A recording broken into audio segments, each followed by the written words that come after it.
This is the Friday, November 6, 2020 version of the Market Plus segment. Joining us now, Naomi Blohm. Hello, Naomi. Hey, Paul. Good to have you here. I make it sound like it's a throwaway line. I do mean it's good to see you, and we're going to hopefully see you in December when you're back. Between now and then, a lot's going to happen. There was this tiny little thing that happened Tuesday that as we record this Friday, we still don't know how the story ends with an election. The Senate could still flip. Unlikely, but still could. There was a prevailing theory on Wall Street, and I think to an extent in the commodities. This is where I'm going to ask you the political question of the night. Wall Street seems to think that a mixed House, Senate, White House is going to be good because there's not going to be radical changes from either party. Do the commodities agree with that sentiment? I thought about that today also, and I think I read the same article as you. And so in the bigger theory and in the bigger concept of it, I agree. What it's been talked about is that if President Trump wins, that he'll continue to be tough on China, and there'll be some policies there. And then what I did read about Mr. Biden is that if he is elected, that before he does any changes with China, he was going to consult our allies and gather opinions. But no matter what, it's going to be kind of a slower process, I think. And I think you hit the nail on the head as far as having that gridlock there. No big changes by any means is going to be happening. And I think people are already going to be thinking about the election again 4 years from now and trying to play their cards for that. The bigger issue right now, and I think the market really emphasized that this week, is that the end users around the world are a little nervous about securing food. That's the bigger issue. I don't think it's not that they want to let's get it before Trump is reelected, or let's buy food before we don't know what Biden's policies would be. They're worried about the weather in South America. They know that the United States didn't have a perfect crop this year. They're hearing how dry it's getting in Ukraine and Russia. And with COVID, and we saw the exposures of just-in-time mentality blow up because of COVID, end users want to get grain now. It's still cheap. And if you look at where corn price is right now for the United States, we got $4 futures. I think down at the Gulf, it's around $4.50 or a little higher. But corn in China is still close to $10. And corn in Brazil, I think, is closer to like $7 or $8. So we're still cheap. And with our dollar continuing lower, we are still the best game in town between corn prices and soybean prices. So that's the bigger picture. The end users want to secure food, and they can't rely on the just-in-time mentality anymore. Well, and that's making a little bit of the case of it doesn't matter who sits in the White House because it's outside factors that are playing in, whether it's heavy rains in China, dry weather in Brazil that you're mentioning. So I guess Shane in Bloomfield, Nebraska's question kind of gets us into another discussion here when it comes to money coming into the market. He's asking, we have seen big jumps in the grains in the past weeks. Are the fundamentals there to sustain this, or is this all about money flow? And it is both right now, but the fundamentals are there to sustain it because of the dry weather continuing in South America. And now, like we talked about on the show, with the palm oil becoming an issue, that was a factor that we weren't even thinking about weeks or months ago. That wasn't even on the radar. So there is fundamental reasons why this market's going to be going higher. We'll see on Tuesday with the USDA report, will we see lower yields for corn and soybeans in the United States because of that August weather? If we do, that's going to be supportive to the market. I don't know that a lot of it is totally priced in yet. Are we going to see the USDA agree with the USDA attaché from Beijing and saying that, hey, you need to put on paper that China is buying more corn from us? That's going to bring our ending stocks down. So yeah, and the money flow. One of my coworkers just pointed out that heading into the election, we thought maybe the funds were going to be doing some profit taking into the election. They didn't. They kept buying last week. So even though the market had posted some topping signals, it wasn't because the funds were exiting. It was more of, I think, other market factors of people just being a little spooked ahead of the election. So yes, demand is there. The fundamentals are there. The money is there. And they're all moving the same way, and that is to support higher prices. All right. Well, Phil in Dresden, Ontario is asking a little bit of a surprise that we've had here. Prices are higher than many expected, but looking out a year, how about new crop 2021 prices? How much 21 crop should be sold by now? And if not, what calendar dates should we keep in mind going forward to hedge our new crop price risk? I think I asked you about Awesome 2 months, question, yeah. 3-month time frame. Phil's nailing it down on 21 here. All right, Phil, I'll take the challenge. So November 21 beans just finally got to the $10 area this week.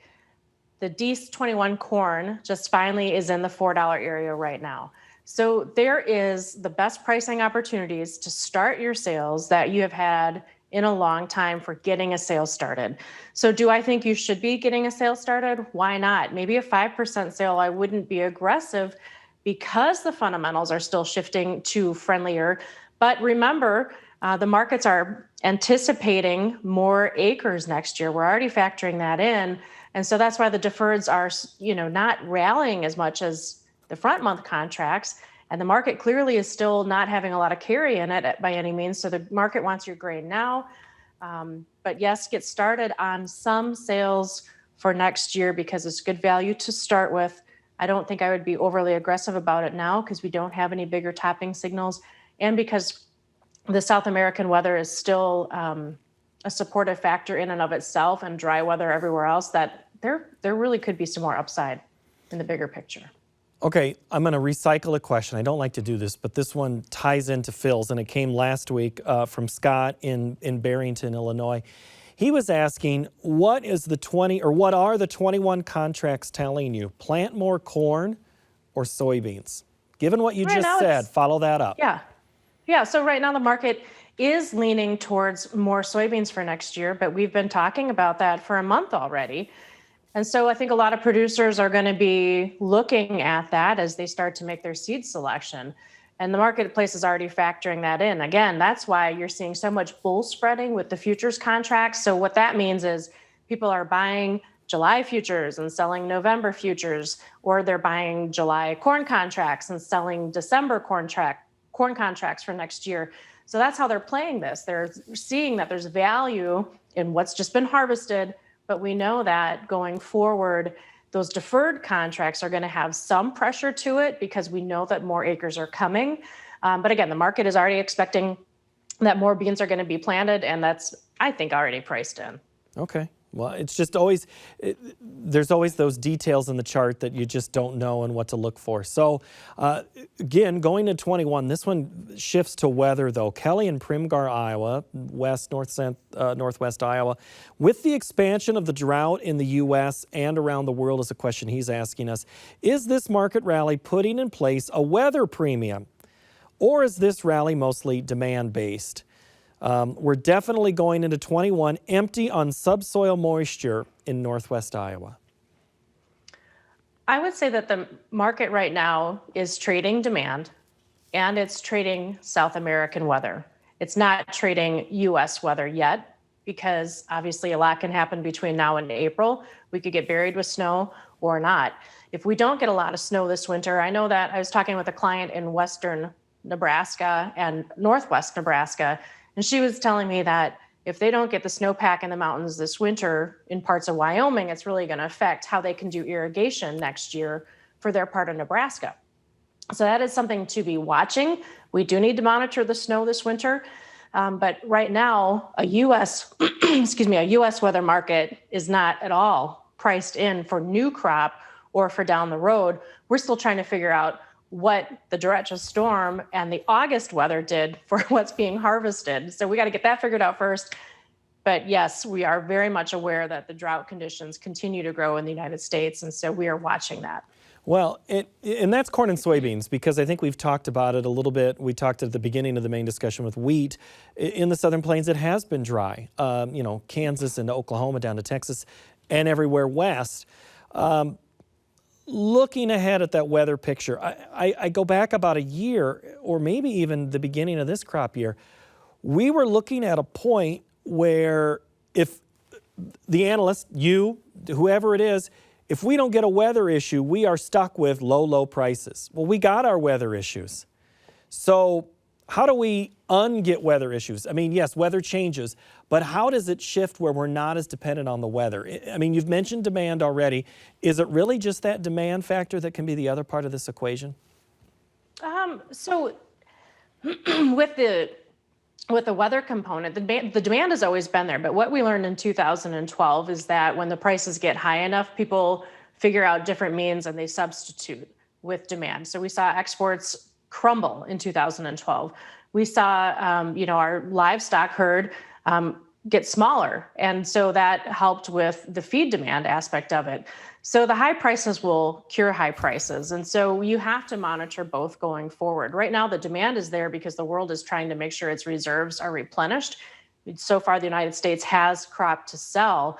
But then the question, again, going forward, weather is always, I think, a bigger factor in the market, because if you don't have the right conditions to grow the food, people still need to eat. So we're always going to have some sort of a constant demand, but the give and take between ethanol or the give and take between export demands and things like that, that's what can shift. So you have to monitor both going forward. And I think, though, right now, we're going to start to focus a little bit more on the weather because we have been watching demand for the past month. The word weather is today's word of the day. Thanks, Naomi. All right, that's Naomi Blohm on our discussion here in Market Plus. I appreciate her and her insight. Next week, we'll look at more weather implications on U.S. grain stocks, and Sue Martin and Sean Hackett will join us to analyze trends in the commodity markets. I'm Paul Yeager. Thanks for watching, listening, or reading, and please have a great week.